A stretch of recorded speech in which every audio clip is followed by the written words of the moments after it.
Good evening, and thank you to the candidates for being here, and thank you to the audience for joining us.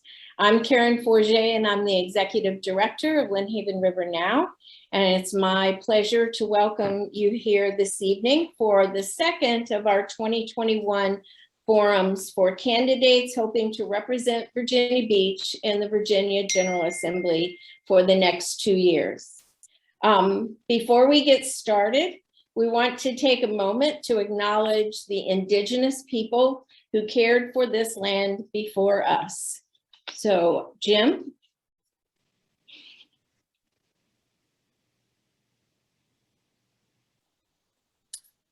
Jim, you're muted. How's that? Here at Lynnhaven River Now, we like to start our meetings and our webinars by acknowledging the people who were here long before Europeans arrived on our shores, which was only a few hundred meters from where our offices are. So before we begin, we acknowledge that we are on the traditional lands of the Algonquian-speaking people of the Powhatan Confederacy of coastal Virginia, specifically the Chesapeake and Nansemond people. They were careful stewards of these lands and waterways thousands upon thousands of years before the arrival of Europeans, and they continue to live among us and guide us in the traditions of caring for the land and water. We are hopeful that gatherings such as this will help us honor them and follow their example of stewardship. Thank you, Jim. So tonight we're going to be hearing from candidates in districts 83, 84, and 85. LRNow is a nonprofit organization, a 501c3, and we have invited all of the candidates to participate with us. We do not endorse any candidates or parties. We feel strongly that protecting our land, air, and water should not be partisan issues. This is our 13th year doing candidates forums for our state representatives and our city council elections. And until the last couple of years, we had 100% participation. So I feel like the hyper-partisan nature of leadership at the federal, state, and local level currently is not serving our citizens well. And it doesn't serve our citizens for some of our candidates not to participate. So I am sorry that they have chosen to not be with us this evening. We are interested in working with everyone who represents Virginia Beach because we know that everyone has the best interests of our community at heart. We have prepared 8 questions, which we will ask first. Each candidate will have 1.5 minutes to respond, and we will mix up the order on each of the questions. So different people will respond first and second. Helen will be keeping time. And so watch her. She'll give you a 30-second warning when your 1.5 minutes is coming to a close so that you can wrap up. After we finish our questions, we'll take questions from the Q&A. So please take a moment right now to find the Q&A box on your screen. If you're on a computer, it's probably along the bottom border of your screen, the Q&A, not the chat.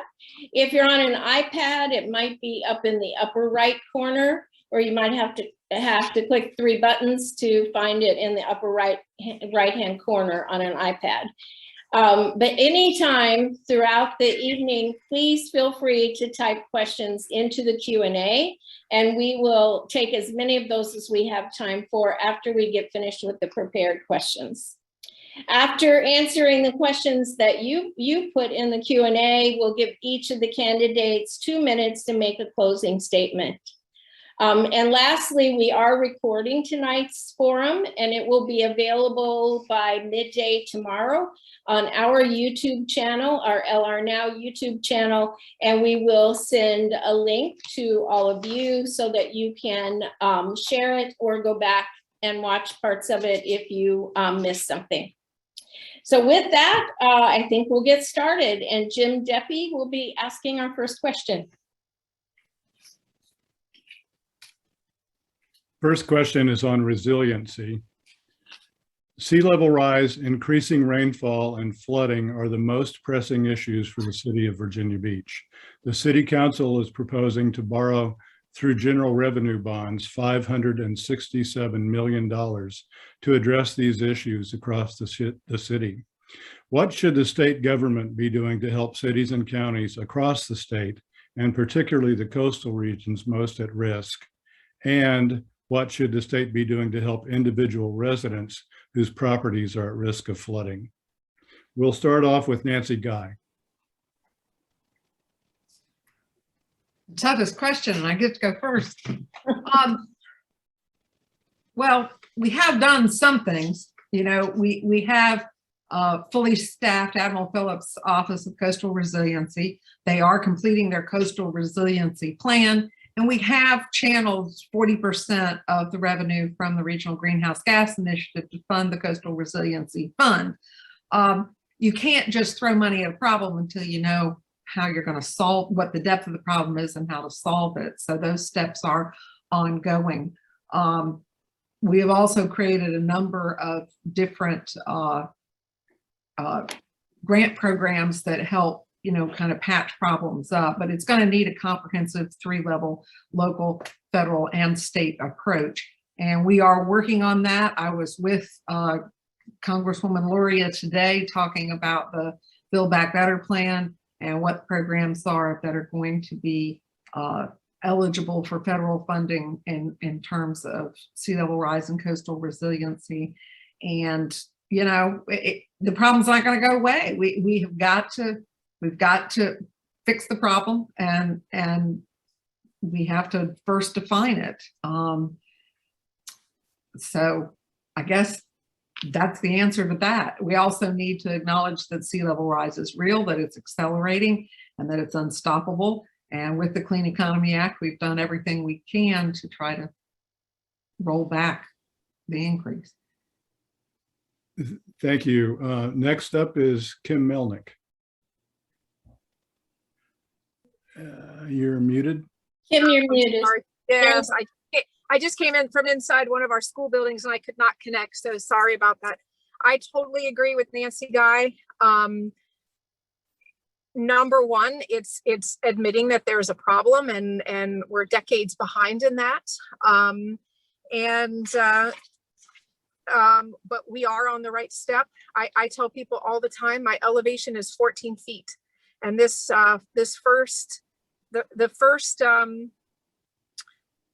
first foot, there's nothing we can do about that. It's moving forward, and what can we do now to move forward? And like Nancy said, and like I say every day, it's admitting that there's a problem and now working to do what we can moving forward. So I actually just saw a great story on Channel 10 the other day about flooding and what we're going to do here in Virginia Beach. I know there's a bond referendum out to start to try to deal with these things. You know, for us, Hurricane Matthew was a wake-up call, and we're moving from there. And I am pleased with the Virginia Clean Economy Act and the steps that we're going to start taking to make sure that that we're on the right track. Thank you, Kim. Next up is Delegate Glenn Davis. Thank you for the question. So Virginia Beach has been working on this back when I was on city council.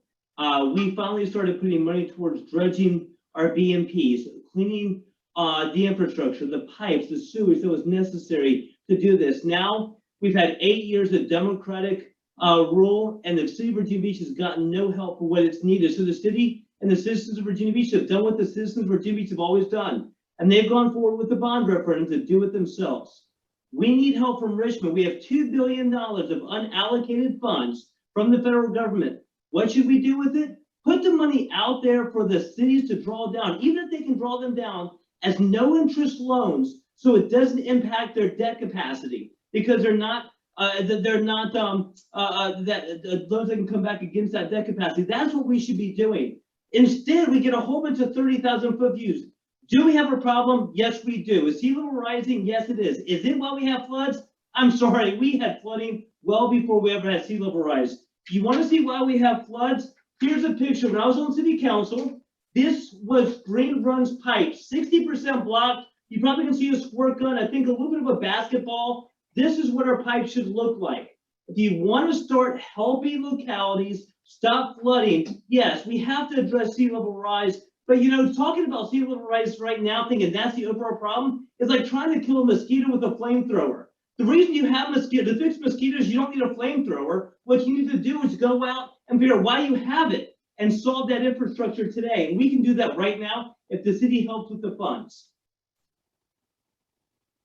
Thanks, Delegate Davis. And finally, Delegate Askew. Thank you so much, Jim. As we all know, coastal resilience and flooding is one of the biggest existential crises, we face not only in Virginia Beach, but across the region and all our coastal communities. I was proud, just last year to vote in favor of RGGI. We finally, got into the Regional Greenhouse Gas Initiative, which created a Community Flood Preparedness Fund. I also sit on the Joint Subcommittee on Coastal Flooding. We just met for the first time in person in a little over a year, I believe, since I was appointed. And we saw a presentation, a grim presentation from Admiral Phillips. And truthfully, I don't know how she sleeps at night with the data and the information she has. But, we're working hard. We just the other week, I believe it was earlier this week, it was actually the day after our meeting, and they sort of teased it that the governor announced $3 million being allocated to the eastern branch of the Elizabeth River wetland and floodplain restoration program. But I think, like Nancy said and my colleague said, it's a three-pronged issue and something we have to work on at the local level, at the state level, continue to at the state level, and at the federal level, because as we move forward, our coastlines are sinking and the water is rising, and we have to do something to mitigate that, and it really can't wait. So I appreciate your question. Thank you. Our second question is going to deal with transportation. So the Mayor's Idea Commission that's been working for the last few years made a presentation to City Council yesterday, and one of their 5 areas of concern was the lack of transit options in the city of Virginia Beach. In the past 2 years, 75% of all state funds have gone to road construction. In addition, transportation in Virginia is the largest contributor of greenhouse gases that are furthering the effects of climate change. 48% of our greenhouse gases come from the transportation sector. So what should the state, or could the state, be doing to assist Virginia Beach in improving our public transportation options? And we'll start with Alex Askew. Thank you, Karen, and I really appreciate that question. Since I've been in the General Assembly, that's been a true passion of mine, right? It's not what we're going to do, but it's really what we have done. And I was proud to work with my colleague in the Senate, Senator Louise Lucas, to pass the first of its kind historic funding for Hampton Roads Transit. Historically, a lot of the money has been going to WMATA and Northern Virginia, but we finally got our fair share that's going to create a regional backbone that's going to increase the number of buses that come to Virginia Beach, right? I think that, it's great that we're starting with the rapid buses, and we also are beginning a pilot program with clean buses, but I think we need to look at more multimodal ways of getting around, because I know a lot of folks, a lot of millennials, look to move to cities, that have a rapid transportation system where they don't have to rely heavily on fuel burning cars. So I think we've got off to a great start. I'm going to continue to, help build and work with Hampton Roads Transit to create and build this backbone to make sure we can get to and from work safely and as clean as possible. So thank you again. Thank you, Alex Askew. And we'll go to Glenn Davis.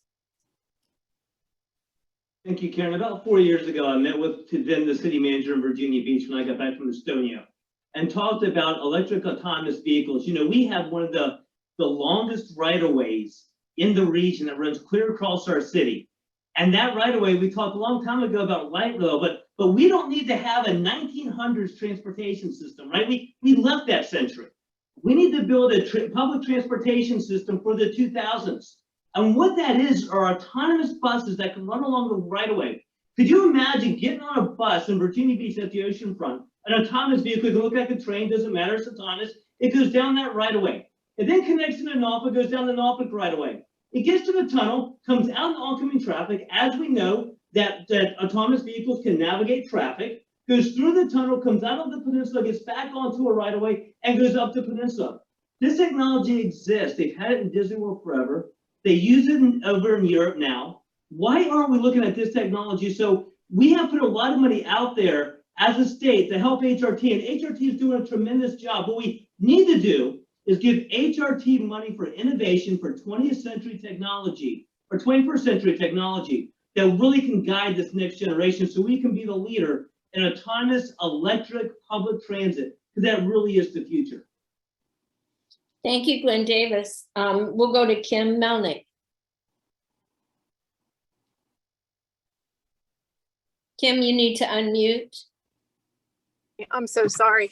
I think it's a compilation of what Alex said truly is the backbone, but also in theory, I can understand what Glenn is saying, but the truth is, again, like Delegate Askew said, it's acknowledging that that we have an issue. We had a community in Virginia Beach that was vehemently opposed to light rail or any form of public transportation. And it's acknowledging that public transportation is the key to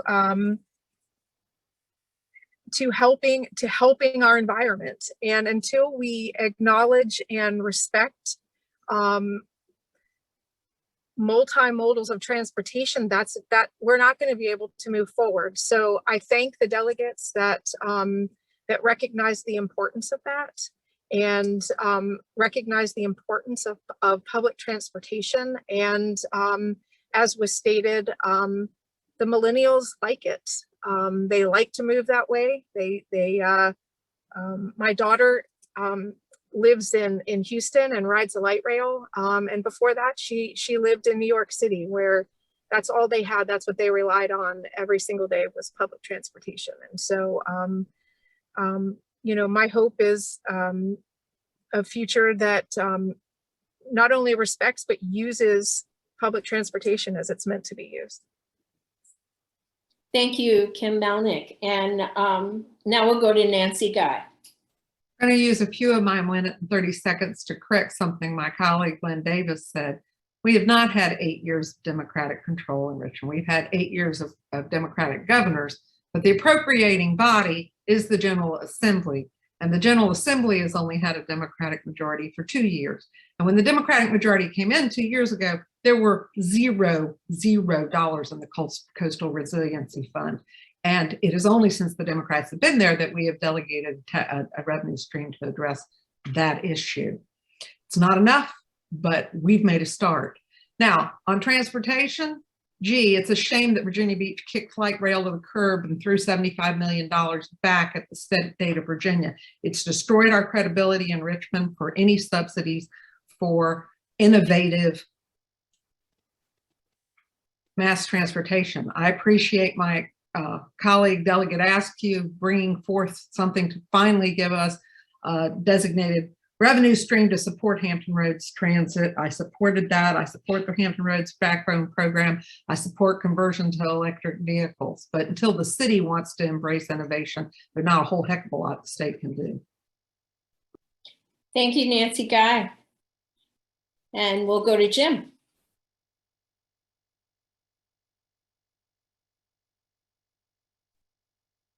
We're going to go back to a resiliency question and kind of drill into Reggie a little bit. Virginia's membership in the Regional Greenhouse Gas Initiative has brought unprecedented funding for flooding resilience in Virginia. The first 2 quarterly auctions have contributed $80 million to the Community Flood Preparedness Fund. How do we ensure that these funds continue to be available for cities and counties throughout the state? And let's start with Kim Melnyk.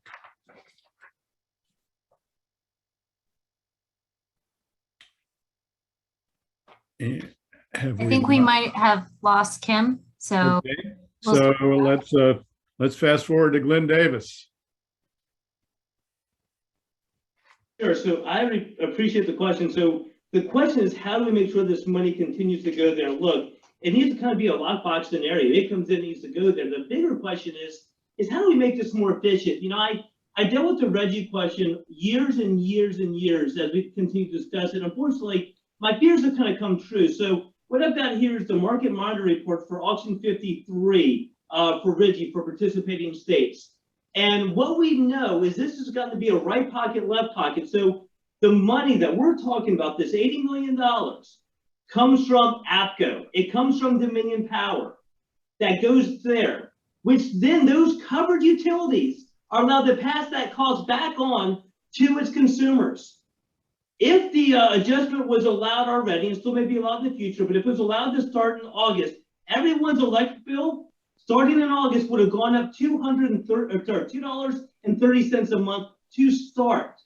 So what we should be doing is saying, how do we have this resiliency fund, but at a more efficient basis? You know, Reggie, not only, you know, is there 80 million that's supposed to come back, but there's additional cost of running these auctions, of administering this program's hell. If we just want people to pay for the resiliency fund, just tax them. Why run it through an inefficient body? So the way we make sure this money continues to come here, as it should, is to make sure that we have legislators who are willing to protect it. However, I'd like to see a much more efficient process where it's not just taxpayer dollars going left pocket, right pocket, and out to the government.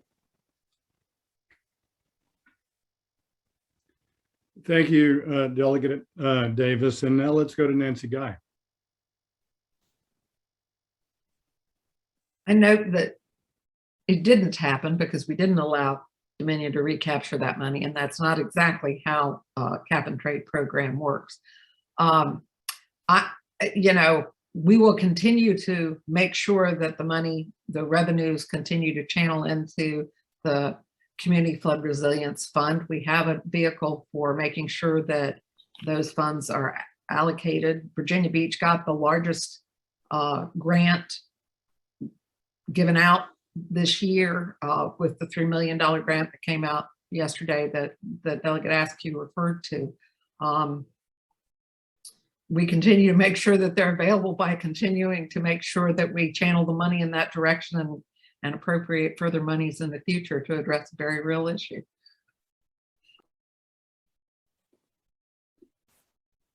Thank you, Nancy. And over to you, Alex. Thanks, Jim. And I can't say too much more than Nancy said, and I sort of addressed it in the first part, but just to reassure that we channel into the localities, right? I think we discussed this the other day in our joint subcommittee on coastal flooding. Right now a lot of localities aren't necessarily prepared for the money or have their things together. So there's important steps to this in order to continue to have the fund. And not only coastal cities, and we discussed this as well, but even inland, cities and localities that deal with these same issues, but just to make sure that the funds are channeled to the proper localities and proper streams. And let's see if Kim is on the phone. Kim, can you hear us or speak? I guess not. So let's move on to question number 4, Karen. Yeah, we can come back if she's able to reconnect. So question 4 is about something that's very close to my heart, trees. Trees are an important part of controlling flooding, as well as improving air and water quality and beautifying our neighborhoods. Our tree canopy statewide and in the city of Virginia Beach is declining. Should the state try to reverse this trend? Is this a state responsibility, do you think? And what could the state legislature do? And do you support giving localities more authority or keeping the state caps in place? So currently the state caps what the locality can require in a development scenario. So do you support giving localities more authority or keeping that state cap? And we will start with Glenn Davis. Sure. Karen, I appreciate the question. So, and you hit it right on the head. I mean, obviously air quality is very important. It's because of our trees. When we start talking pervious versus impervious surfaces, the ability to have rainwater come and be absorbed, trees are amazing for another shrubbery is very important for that. And every part of our state is different. So to see the state want to treat every locality as a round peg square whole scenario, I think is wrong. I think that they should let those caps. I think that they should allow localities to make those decisions. I think that people that live in a locality should have more of a say in how much of a tree canopy that we should have here. I will tell you that we know that there was a time in Virginia Beach, we didn't have the flooding we have today. And we know why we have it now. Density is higher, development's higher, impervious surfaces that have become greater compared to pervious surfaces. So that should be local options. So I do believe that we should turn those over to localities so they can better address the flooding issues that many of us are facing. Thank you, Glenn Davis. Kim Melnyk, are you able to connect? We can see you. Do you have audio? I think I do. I keep picking up on I don't know what's happening. I'm so sorry. That's okay. We're just glad you're able to reconnect. And you missed the question, but it's about our declining tree canopy, both statewide and in Virginia Beach. And yeah. Does the state have a role in this, and what could the state do, as well as a question specifically about whether we should give the localities more authority? Yes, and I'll tell you, but we all know the importance of trees and what trees provide, towards flooding. And some studies even indicate that planting trees is one of our strongest tools in combating climate change. I loved that the Lynnhaven River Now group planted the 400 trees in Ocean Lakes. That was an amazing project. Honestly, I think so much of what we do is really, like we said from the very beginning, is recognizing that we have a problem and doing everything that we. She's freezing. Am I okay? Doing everything that we can to protect and sustain our environment. Do unto others is the golden rule, and in this case, it's doing for our children what we know that we should do to protect this planet. Thank you, Kim Melnyk. I see in the chat that Nancy Guy is not able to hear us. Are you able to hear us now? I think she's gonna go out and come back in. Sorry for all these connection problems we're having. So maybe we should have a question on broadband service. Improving broadband. We'll go to Alex Askew, and the question is about the tree canopy. I got back, but I'm not me again.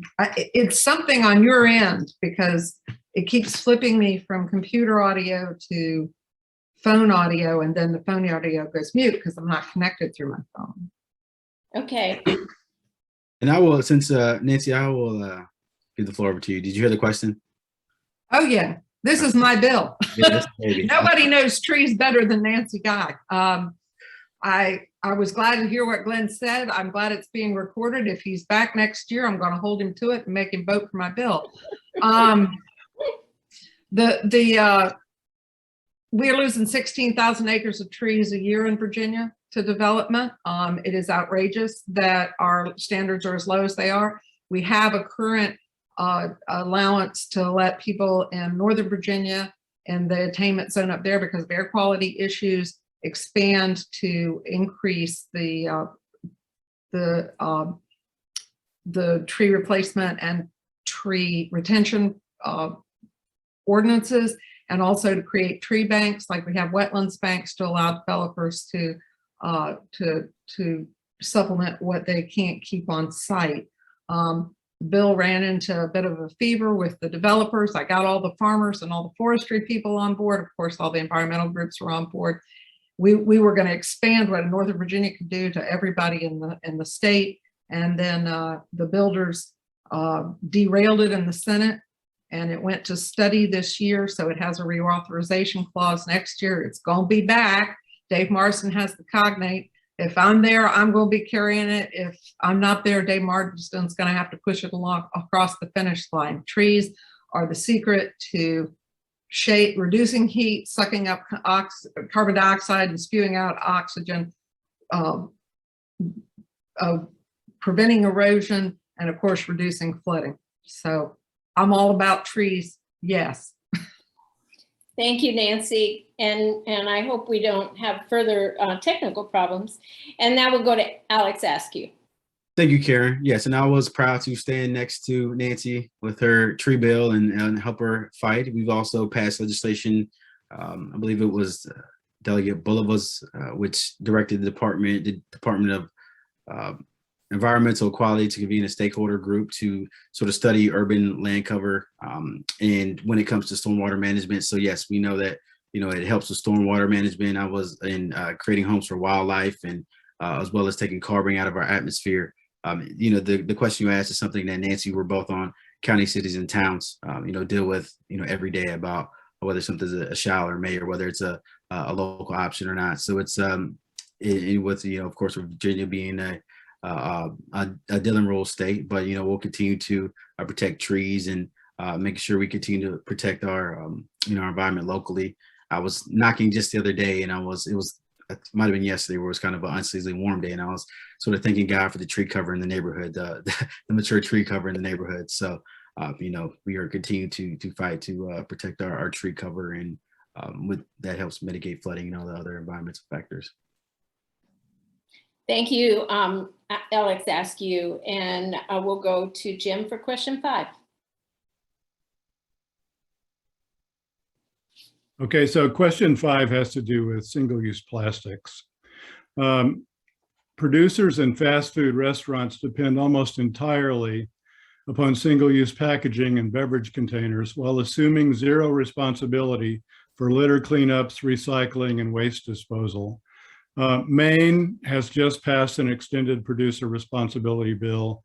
There is one on the governor of Oregon's desk to sign any day now. And California and New York are quick on the heels of those two states to put producer responsibilities programs in place. What is your position on instituting a producer responsibility program in Virginia, which holds producers accountable for the single-use plastics that they inject into our waste stream, and incentivizes them to create and use products that are reusable, biodegradable, and or able to be recycled? Let's start with Alex Askew. Thank you, Jim, and I appreciate that. This is something we've been working on in the General Assembly over the past 2 years. We know how plastics and single-use plastics can, break down and become microplastics and contaminate our food and water supply. We know, almost all of our oceans have, islands of plastics that have been, disregarded, whether safely or disregarded in improper manner. So we're going to continue to, including voting in favor of a bill that essentially phased out the use of food containers at restaurants throughout the next few years. So, I'm looking to continue to move in that direction, look towards biodegradable utensils and food containers. And I truthfully, as I was thinking about, as you're asking the question, over the past, during the pandemic, with more people getting takeout and carry out and delivery, how many more single-use plastics that were created and dispersed throughout this past year. So it's something that we're going to have to continue to fight and find a cause and help mitigate. Thank you, Alex. And next is Kim Melnyk. Well, you know, we have so many opportunities to reduce our reliance on single-use plastic and find reusable tools. Obviously, water bottles, shopping bags, the plastic containers. Alex is right. We're in a pickup mode, and we do have all of that. And what are we going to do with all of that with that extra plastic? And again, it's our responsibility to ask, what can I do to on my own to reduce plastic and to keep it from polluting the environment. You know, reusable options are better for our planet. They're cost effective. And of course, as an educator, I think not only through legislation, but through education. And I talk about that a lot, about everything comes back to education. We need to take the time to educate ourselves and our families and our school children. And that's where all of this is so very, very important. Thank you, Kim. Glenn, over to you. So Kim said something very important. She said, we asked the question, what should we or what can we do on our own? And that should be the answer to this, not what should the government make us do, or what should we increase the cost first? It should always be, what can we do? And that comes back to education. You know, Karen and I talked many times about working on different things together. I voted for the balloon bill last year to stop allowing balloons to be let into the sky and that sort of thing. And I always said, it's about education. My wife and I didn't throw birdseed or rice at our wedding because we were educated about the impacts on the birds. So we threw birdseed, right? And that's the same thing here. It's about educating on why you should change over and have the public want to see something like this. I get concerned about the impact on our restaurants, our small businesses right now. We just got through a pandemic. We also saw so many of these businesses put out of businesses. Some of them were able to stay in business and still are because of the carryout factor. And now to make them shift over to this new delivery, method or container, there's a cost that comes with that. And so I think we have to be very careful. I think the answer is, what can we all do? And if we want other people to do something, how can we educate them? I've always mentioned to Lynnhaven River Now that there's probably almost nothing that I would not support increasing funding from the state for education of our youth and others to help our environmental quality. But I think that's where everything starts, not with me telling you to do something, but explaining why and letting them do that.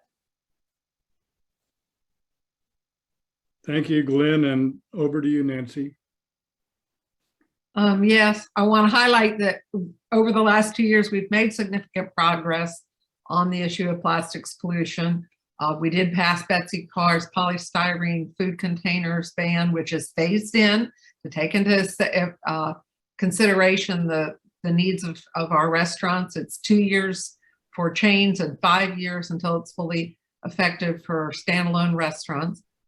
We also passed at the local option bill for the ban taxing of single-use plastic bags. It started out as a statewide program and got changed in the Senate. There was a question in the question and answer about that. I would hope that Virginia Beach would adopt it. It's been wildly successful in Washington, D.C. They've raised tens of millions of dollars for the public school program. And of course, my prohibition on the release of helium balloons also passed. I would also advocate for the legislatively enshrining the new executive order that has all state agencies move away from using single-use plastics, including our universities and colleges. And I think maybe we could set that example there. And I'd like to see the bill for a producer responsibility program, but I'm not going to commit to support something I haven't seen, as committed as I am that to reducing plastics in our environment. Thank you. We're going to go to our next question, our sixth question, which also deals with plastics. Plastics are a huge problem in all of our waterways and in the ocean.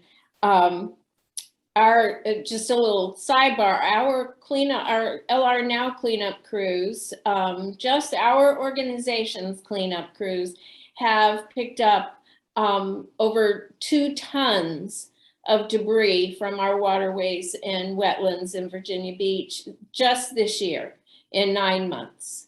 That's a lot of debris. So we're gonna have a second question on plastics.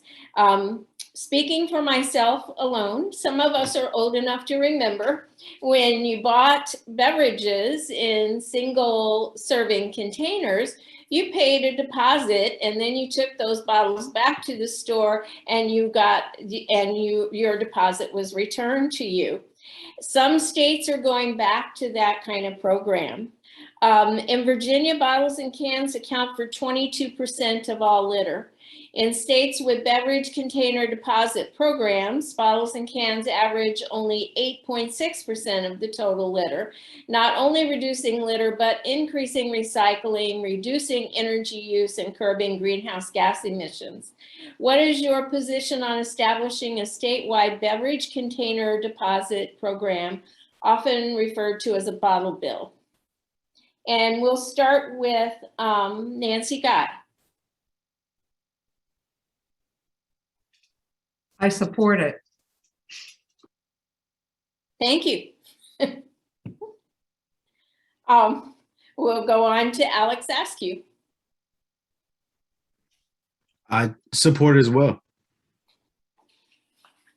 All right, this is simple. We'll go to Kim Melnyk.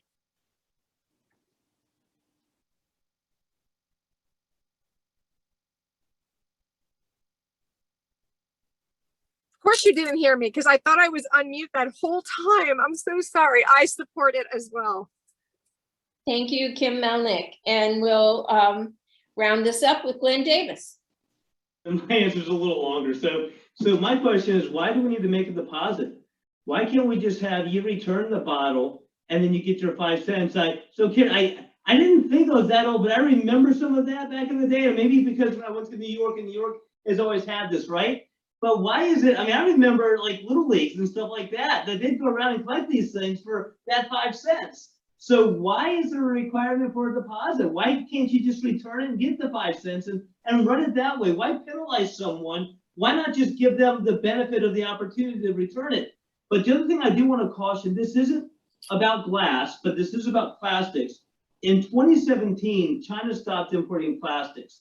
The Pulitzer Center in March of 2020 said that the price of recycled plastics have plummeted.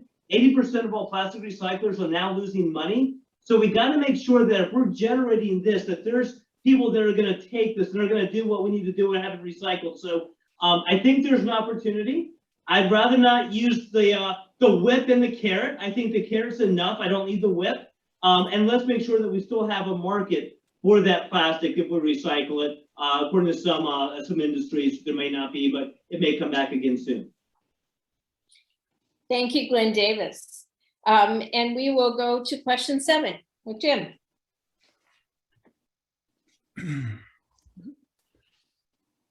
So we're going to shift away from plastics and talk about funding. The question is, budget initiatives are taken up at the end of the session and often negotiated behind closed doors. How do we ensure that state funds important to our city are a priority, such as the Stormwater Local Assistance Fund, we refer to as SLAF, and Virginia Conservation Assistance Program, or VCAP? And first, let's go to Glenn Davis. Sure, this answer is pretty easy. Lobbying. I mean, you know, those programs are so important. And everyone in Lynnhaven River now and some other similar organizations understands the importance. But at the end of the day, you're right. When that budget's put together, when it finally comes out, well, first off, it starts with the governor, right? So there needs to be a lot of lobbying to the governor's administration on the importance of these funds. That's kind of where it starts in many cases. Let's make sure it ends up in his budget. When it comes time for appropriations, Luke Toring is a wonderful man. He's chair of appropriations, and he has significant influence, as well as his subcommittee chairman. And the next chairman of appropriation and their subcommittee chairman, if they happen to change. Well, that's where the power lies to create the framework. So it requires individuals like yourselves and others to come up and just make sure those that are actually creating that document are there to explain why those funds are so important, and honestly, how they help save us money in the future. It's not, it wasn't a pound of prevention is worth, or an ounce of prevention is worth a pound of cure. They need to understand that up there. And it's your job to continue helping to explain that. Thank you, Glenn. And let's go next to Kim Melnyk, who may have disappeared again. We lost her. Okay. So let's go with you, Nancy. You elect Democrats because Governor McAuliffe and Governor Northam have been committed to both SLAP and VCAP and have put them in their budgets at all and increased funding to them substantially. And the Democratic legislature continued that effort and will continue because preservation is a priority for us. And yes, you have to lobby and go talk to the people who are in charge. But as Delegate Davis said, it starts with the governor and it comes to the General Assembly. And you have to have people who are receptive to your argument, which I am, by the way. And next is Alex Askew. Thank you. And yes, I sort of agree with both of my colleagues and both things they said. And the budget process is a long process, right? I don't think it starts the first day of session, right? It starts before that. People start, the governor's office and General Assembly and in the both the House and the Senate come up with their versions of the budget, and it sort of gets worked out through the budget process and Senate Finance and House Appropriations, where yes, Chairman Toring is doing an amazing job. I think we have committed, I believe it's almost $500,000 for VCAP, I believe last year, and we'll continue to invest in these ever important programs and grants in order to continue to save our environment. And I think we've shown leadership on that the past 2 years that we've had the majority in both the House and the Senate, and we'll continue to once reelected. Thanks, Alex. And Kim, I don't know if you heard the question or not. So the question is, budget initiatives are taken up at the end of the session and often negotiated behind closed doors. How do we ensure that state funds important to our city are such as Stormwater Local Assistance Fund and the Virginia Conservation Assistance Program are given a priority?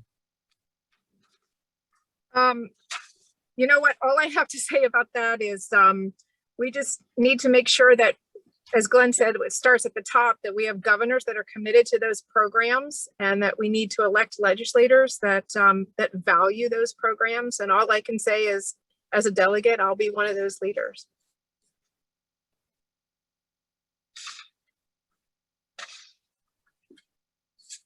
Thank you, Kim.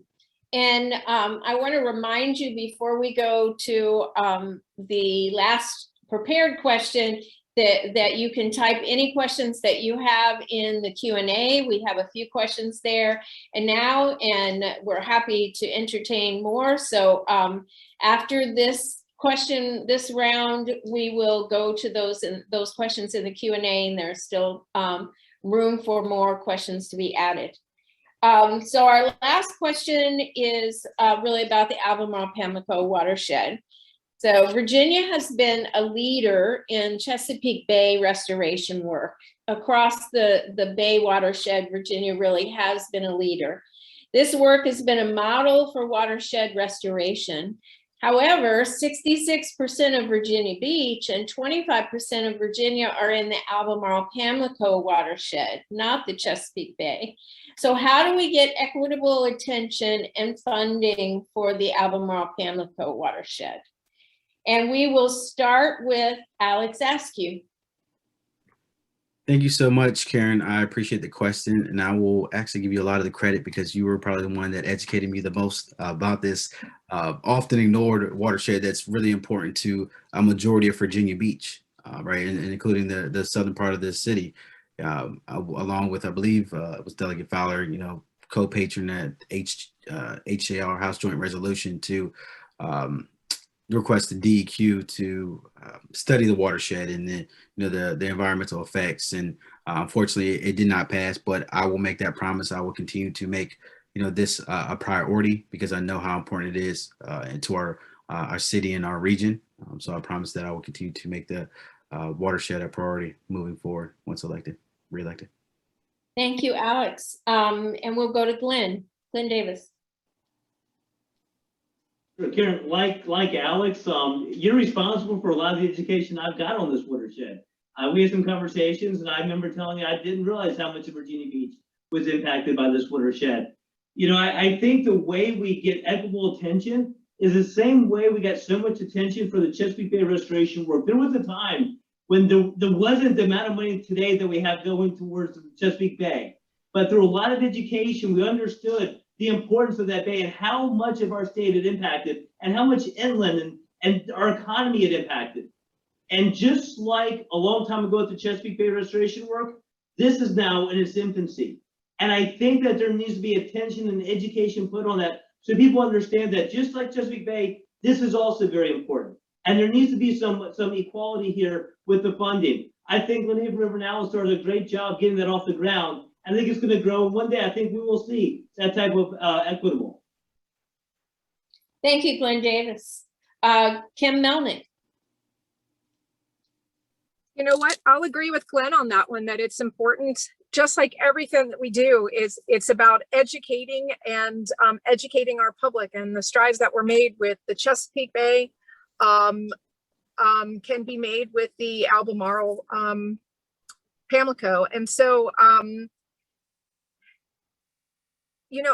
I look at a lot of these issues are just not difficult. And I keep going back to this because I am an educator. It truly is about education. And until we educate the public about these issues, a lot of people don't know, and a lot of people, quite frankly, don't care. And through education is how we continue to move forward.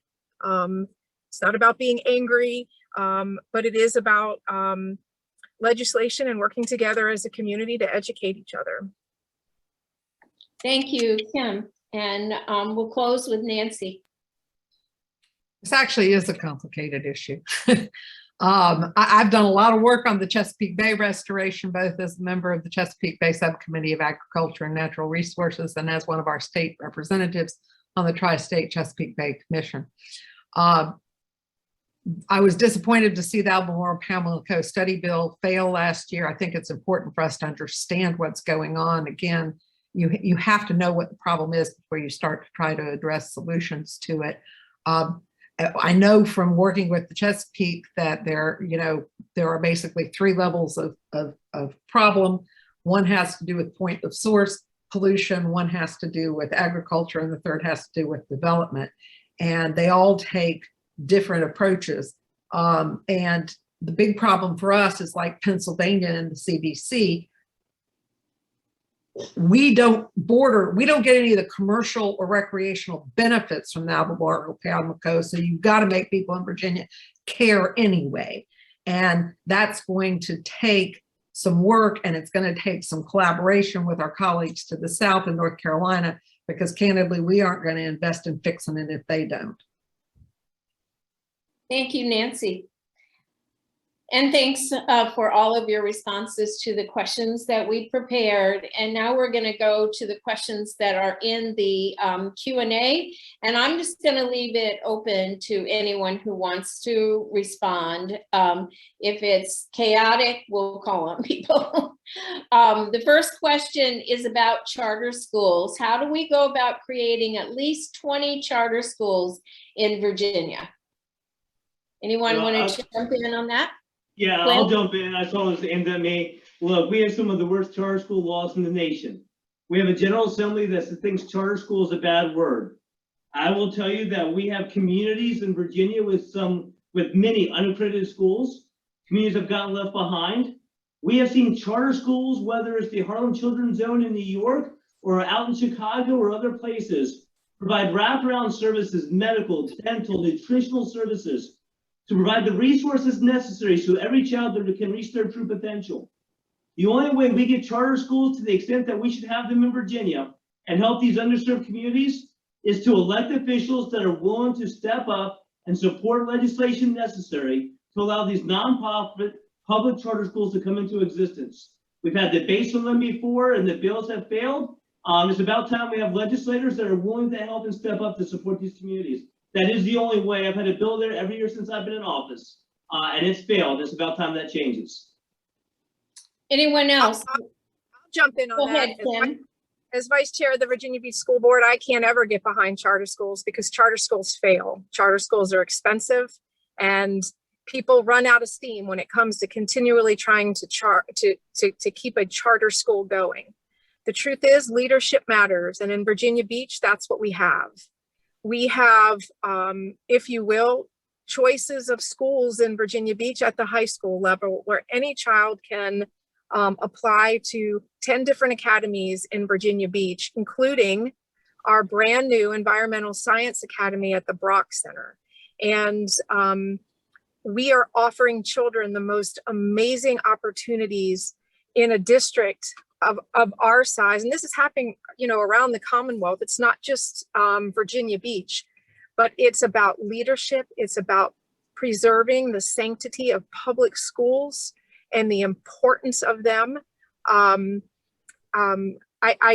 cannot get behind charter schools, and I'd love a question about what we're doing in Virginia Beach I'll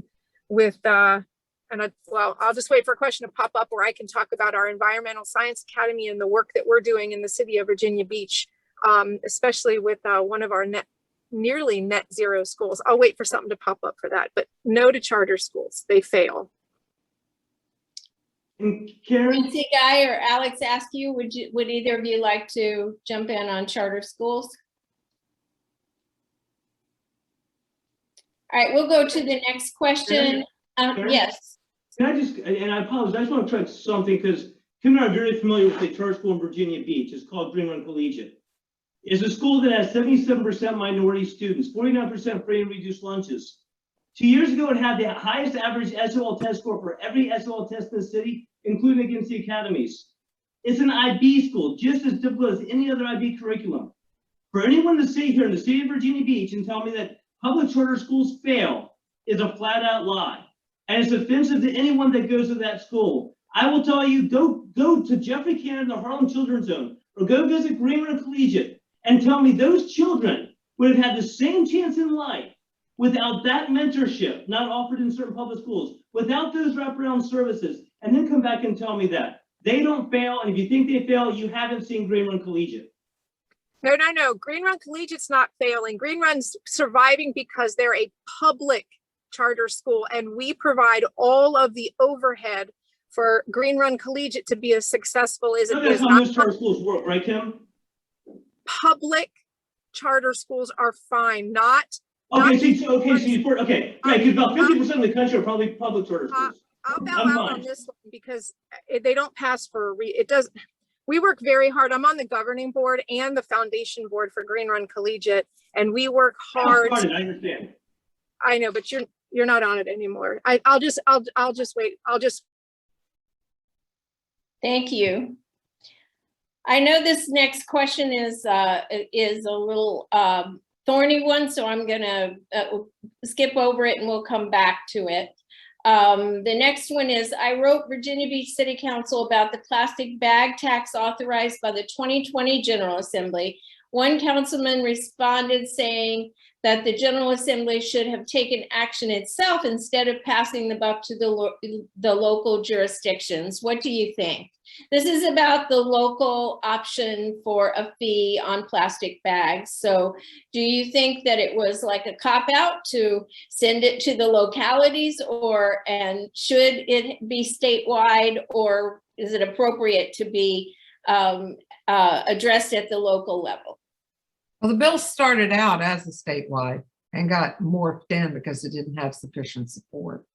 You know, sometimes you use your little laboratories. They are your states when you're doing something on a national program, and sometimes you use your little laboratories that are your localities when you're trying to do something on a statewide program. And the local option bill is what we were able to get passed. I think it's kind of amusing because usually you find city council members saying that they like local option bills because it gives them the authority to deal with issues, and they don't like mandates. So I guess it's just somebody doesn't want to make a tough decision on this. It's been wildly successful in Washington, D.C., which is a locality that, you know, that doesn't have a state. And I think we should try to emulate it in Virginia Beach. It'd be yet another way to get money from our tourists and have funds for our various and Sunday programs. And it would diminish plastics pollution in our area. I just want to add one more thing to everything, and I agree with 100% everything that Nancy said, and we discussed it earlier in one of the questions that we answered about, you know, the Dillon rule and such. And I think one of the benefits of having a legislator the way we have it set up, you know, we can take a look at it.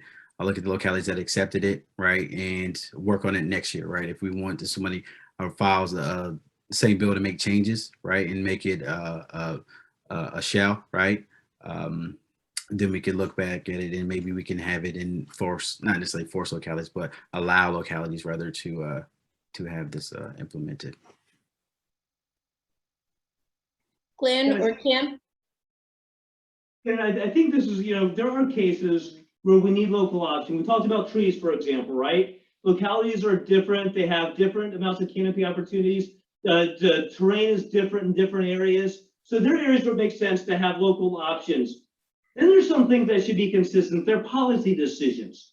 When you start talking the plastic bags, that's a policy decision. So when I see a set of individuals go and say, when they give speeches elsewhere, coming off this stuff, but how passionate they are about this issue, and we need to make this happen. And then they don't have the political or intestinal fortitude to take the vote. And they say, we're going to let localities decide. In many cases, local options means nothing more than I don't have the guts to do what I said I believe. There are certain things that if you believe it, take the vote. We've seen a couple of things that's pretty few. I'll tell you another one. Everyone knows I'm strong on the Second Amendment. But now we're letting localities create all these different patchwork of gun laws all over what you can and can't do. Because Democratic legislators realize that if they did it themselves, some of them up in the General Assembly wouldn't be coming back because of their localities, because of who they represent. So they couldn't take that tough vote, supposedly on something they believe. It's the same thing that happened here. So I'd like to see less of the public option excuse being used, and actually people stand up for what they espouse they believe when it comes to forums. Well, you'll recall that the bill passed our House and went over to the Senate and acquired a local option. Yep. Anybody else on the bag fee? The next question is Virginia overtaxed?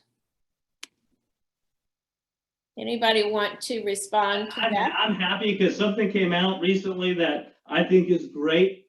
Virginia, so we all remember Maslow's hierarchy of needs, right? One of the things at the top is food, groceries. When times are the toughest, people are having trouble meet their needs. Virginia is one of only 13 states that still taxes your trip to the grocery store. And that is absurd. So is Virginia overtaxed? We know that taxes have to pay for services that Virginians expect. But there are some things that are regressive in nature. There are taxes that hurt those that can afford things the least. It hurts them the most. And grocery tax, well, that is one of those taxes. So yes, there are some taxes that are overtaxed because they hurt those that can afford it the least amongst us. And that needs to be changed. And that's why you hear so much now about us. We need to get rid of the grocery tax and be one of those states that don't have that grocery tax anymore and leave the other 12 behind.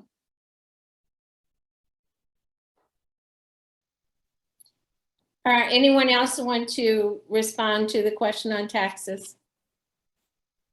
And Helen typed in the chat a correction. I said 2 tons of debris picked up this year. It's actually 5 tons.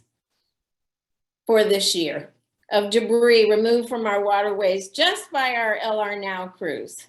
3,000 pounds just in September. So thank you for that correction.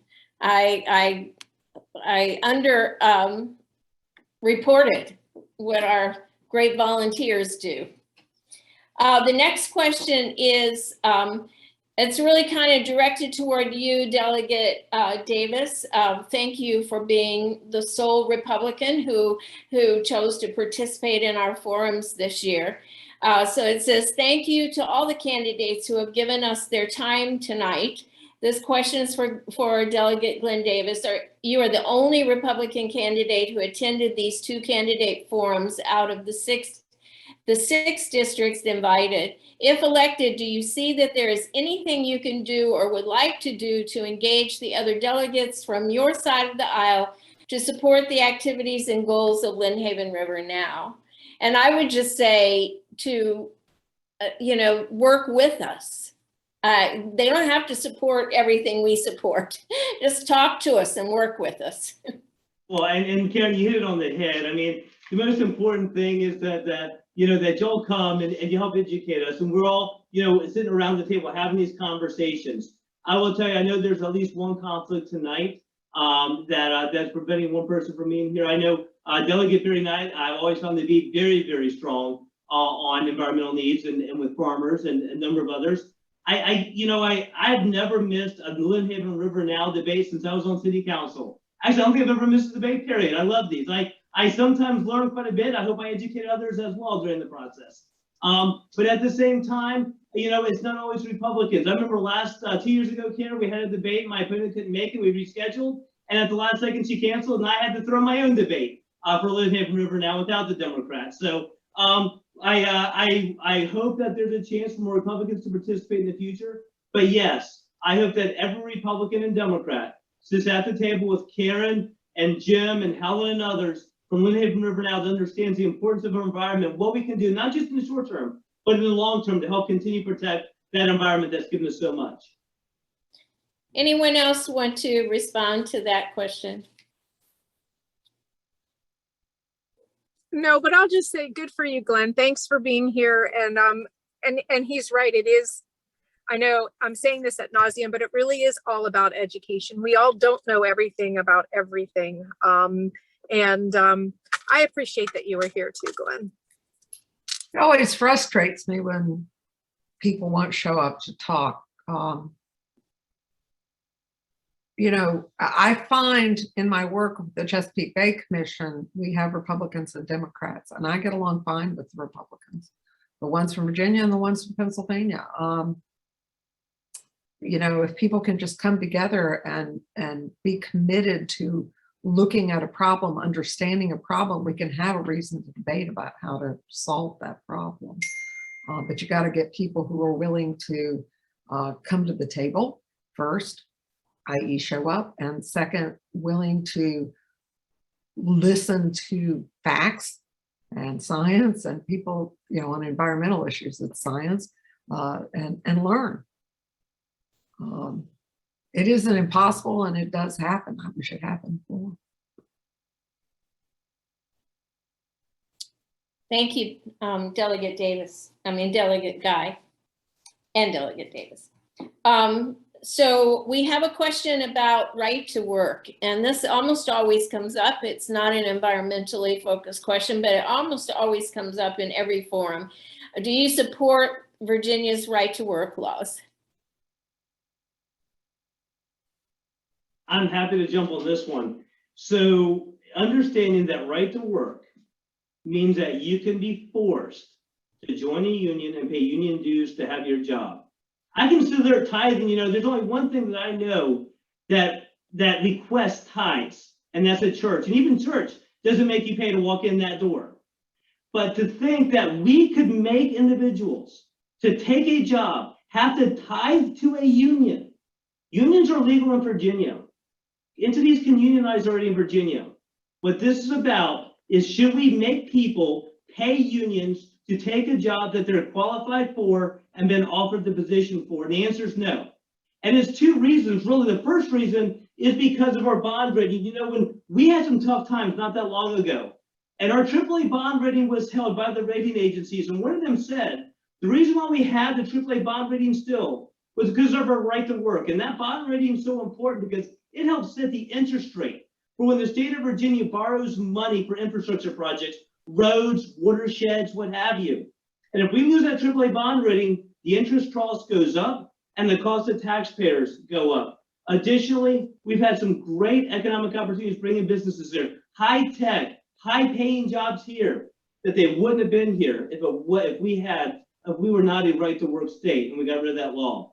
I find it kind of funny that Democrats spent years when Republicans had control of the General Assembly saying we would never do this, it's the wrong thing to do, we would never do this, don't worry about it. And the minute they got control, bills started dropping. So I think we need to protect it for a number of reasons. And one is just the morality of it.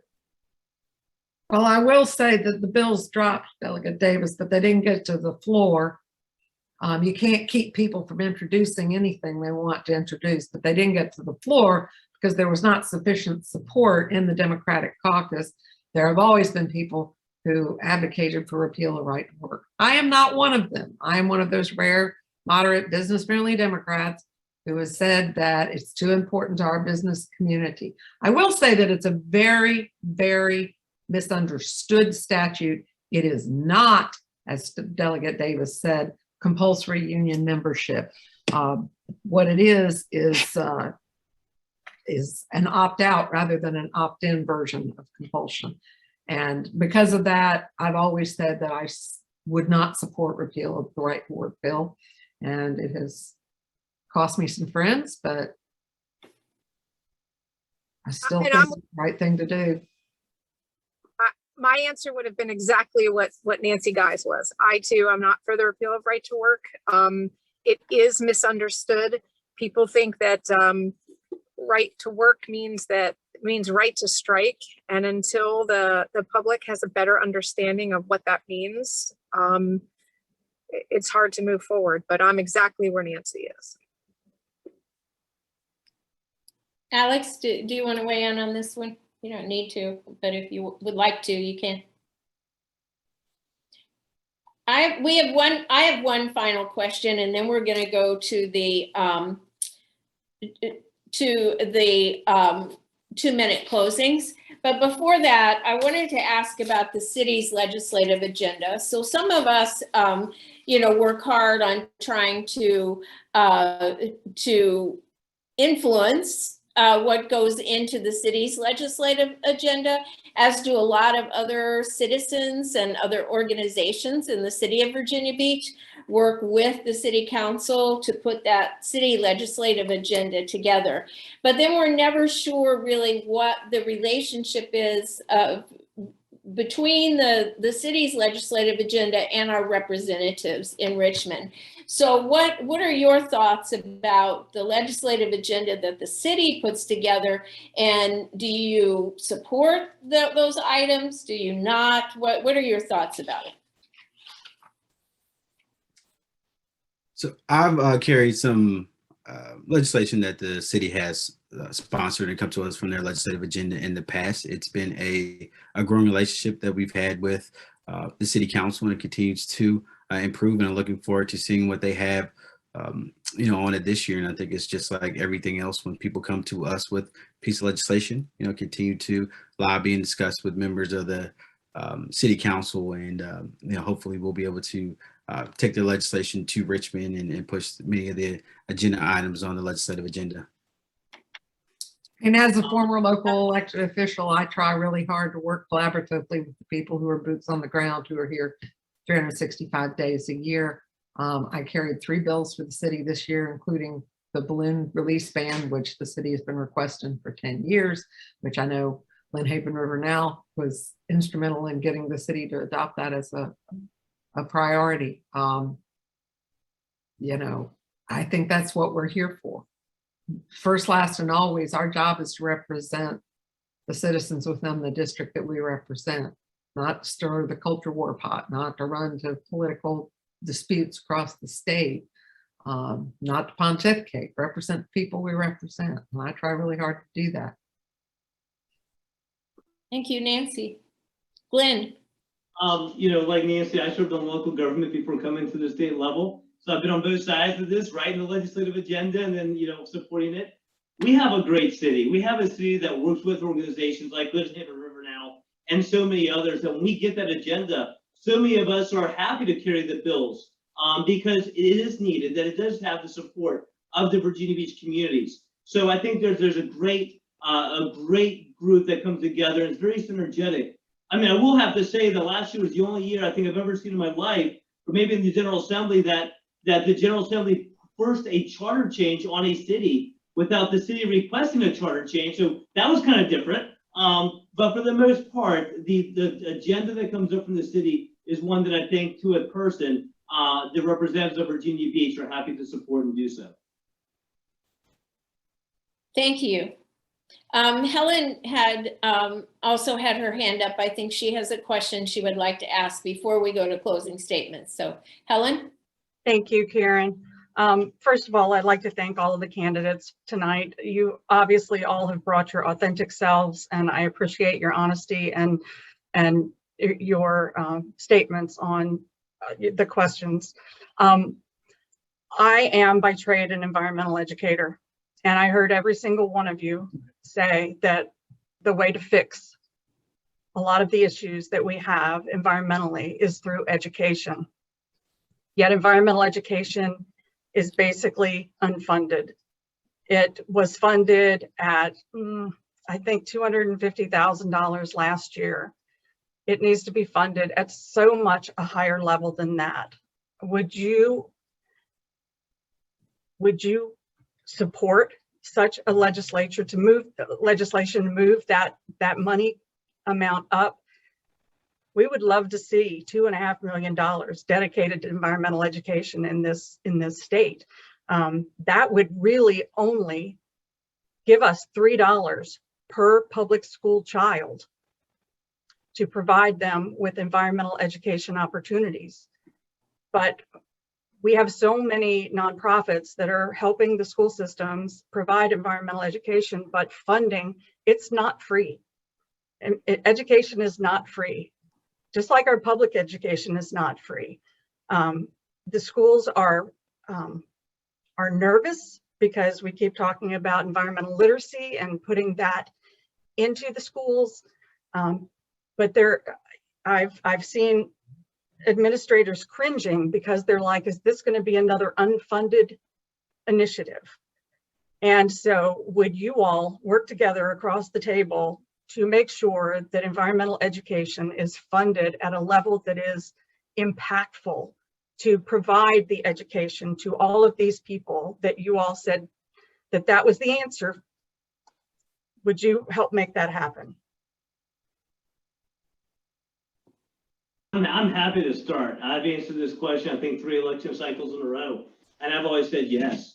And Helen also mentioned, you know, environmental education doesn't just have to be in the classroom. You know, it can be, you know, we can take ads. I told the Karen before about, you know, the balloons and the turtles. I mean, the reason why so many kids don't want to have balloons they let go isn't because it's against the law, because most kids have no idea. It's they've been to the aquarium and they've been told this is what happens to balloons, right? So you can run ads on YouTube now that are focused to that, you know, to students and to, you know, certain age groups that when they watch their, you know, their cartoon on YouTube beforehand, they see a 30-second spot about something very important for education. Don't throw the can down the sewer. This is where it ends up. Don't let this balloon go because here's that turtle that could eat it. Environmental education can be so much more than just in the classroom. But yes, we have to fund it, and I'm happy to fund it. I think the way to get a lot of what we talk about here isn't the government forcing down mandates on people, but for us funding education so people understand why they should be doing that. But that doesn't happen unless we give you the money first.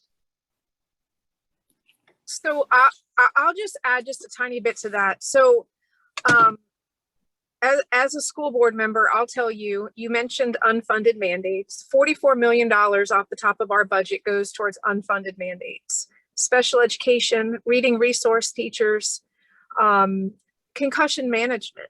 It's a lot. And that's a great point to make is this going to be another unfunded mandate? And the truth is it's larger than just what what Glenn is saying. It's really having legislators that truly value education and are willing to fund education the way they're supposed to. It's paying teachers more, and it's helping these localities being able to afford to do these programs. We have 2% discretionary spending in Virginia Beach, 2%. It leaves us almost nothing for extras. And so I think the bigger question is, or the biggest answer is it's just reminding ourselves that we truly have to value education. It's why I'm here. Karen talked about working on legislative agendas. I've done that for 7 years. And for 7 years, our legislative agenda, it's largely ignored. We plan a breakfast every year to send our delegates off. And it's only recently that we've had delegates show up. I don't want an aide. Aides are great, but they're not the person that actually pushes the button. And so,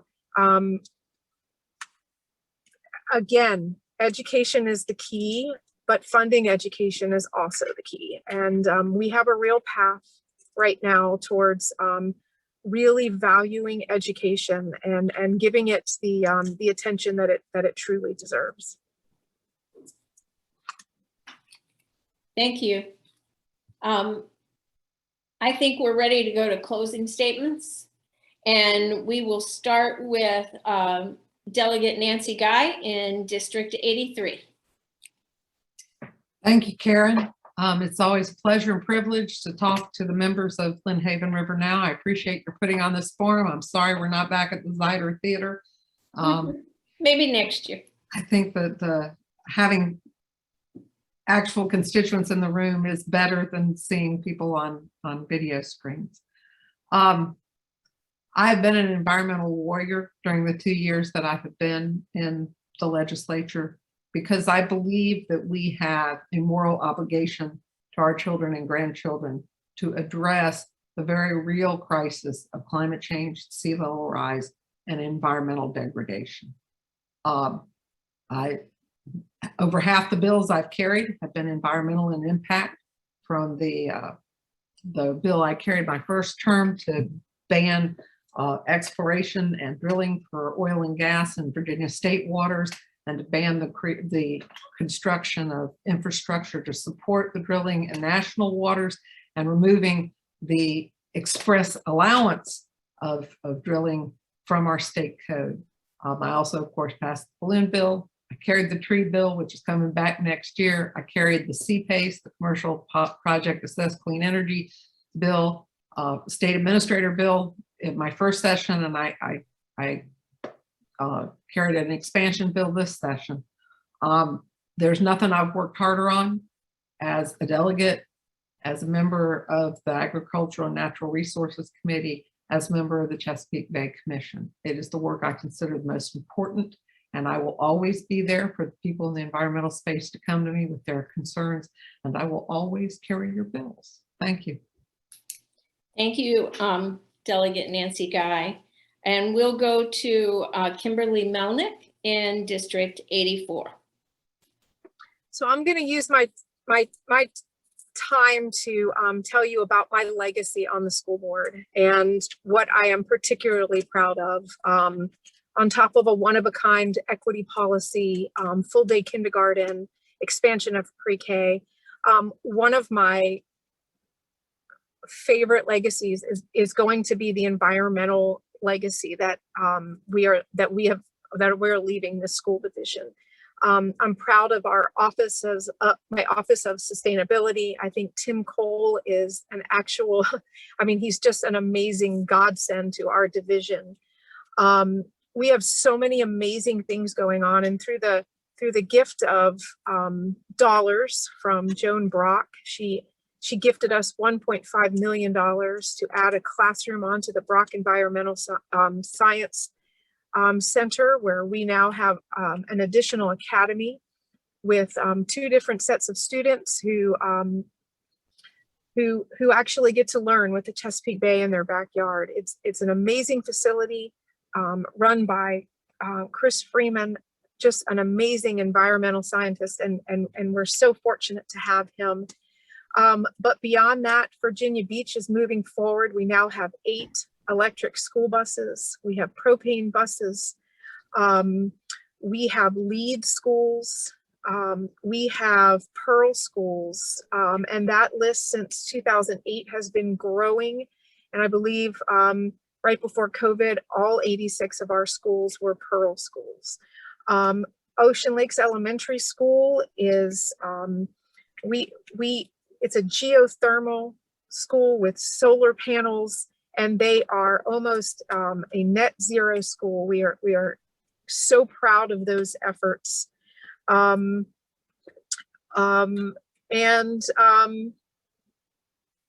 We are committed moving forward to sustainable practices.